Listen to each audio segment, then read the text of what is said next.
இங்க யாரும் பெர்மனண்டா தங்கிட போறது இல்லை அங்கிள். ஒவ்வொருத்தனுக்கும் அவன் பிறந்த உடனே அவனுடைய டைம் டிக் டிக் டிக் டிக்னு ஓட ஆரம்பிச்சிருது. நம்ம என்ன பண்ணாலும் ஒண்ணுமே பண்ணலனாலும் அந்த டைம் ஓடிக்கிட்டே இருக்கும். நிக்கிற வரைக்கும் ஓடிக்கிட்டே இருக்கும். பைபிள் பகவத்கீதை ரெண்டுமே டெத்தை பத்தி ஒண்ணுதான் சொல்லியிருக்கு. நீ எவனா இருந்தாலும் வந்த வேலை முடிஞ்சவொடனே கிளம்பு. ஆனா அந்த வேலை முடிகிற வரைக்கும் நீ வாழ்வ. எங்க இருந்தாலும் என்ன வேலையில இருந்தாலும். நான் ஆரம்பிக்கிட்டாலே செத்து போயிடுவேன்னு அர்த்தம் இல்லை அங்கிள்.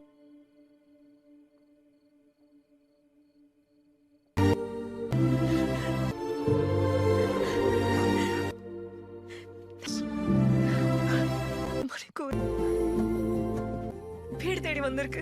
வராம பின்ன நீ என் உயிர்டி.